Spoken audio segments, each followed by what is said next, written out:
Ralphie Radio Show backstage right now, hanging out with Jon and Chad from Switchfoot. Hello. Yeah. Thank you guys so much for making some time. Good to see you again. Did you have fun at the water park? Oh, man. Fantastic. An enlightening experience. Any chance to go on water slides while we're calling it a day of work. It's amazing. Yeah, I would imagine while touring you don't get to tour too many water parks. You know, we spend a lot of time away from our beloved Pacific Ocean, and this is the closest we get. Of course, the band based in San Diego, and you guys were, back there not too long ago. You guys get all the real tough jobs. The U.S. Open of Surfing, you guys performed at that, correct? Yeah, we played there 2 days ago, and it was amazing. You know, we grew up, it was called the OP Pro back in the Diz A, and so it's always been this thing.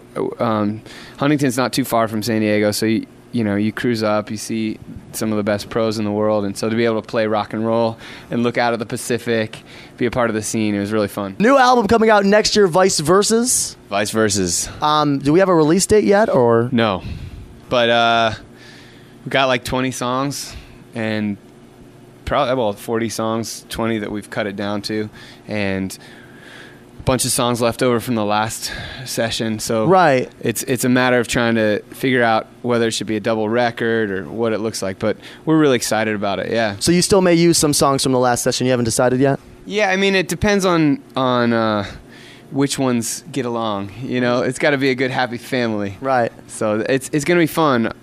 I mean, for me, we've spent a lot of time on the road touring Hello Hurricane, and we really believe in this record. So our heads are kind of there, but we're starting to turn the corner and starting to think about the next record. I know when you recorded and released Hello Hurricane, I mean, really this was like a collection of about 80 songs, correct me if I'm wrong, that you guys kind of compiled and then released. Was it easier to do it that way, kind of in mass, and then whittle it down, as opposed to, I guess, what the traditional sense of just like recording not as many, releasing an album, then recording more, then releasing and repeating, and so on and so forth? It was the hardest record we've ever made. It was pretty near impossible to cut.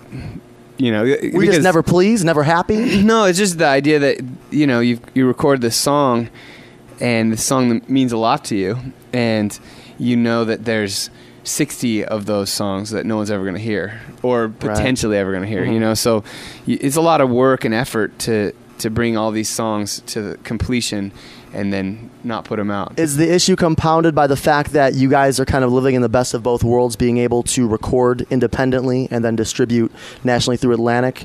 It's the dream. I mean, yeah, there's no problem. I mean, but even in the song Vice Versus, there's a line that intimates the idea that every blessing is a curse, you know. So the curse of having your own studio and free time is recording all these songs that you believe in, you know. So, but I'll take that curse any day. Absolutely, a good problem to have. Jon and Chad from Switchfoot, Hello Hurricane, in stores now. Fellas, thank you so much for making the time. I do appreciate it. Yeah, good to see you again. Always a pleasure. Thank you so much. Thanks for having us.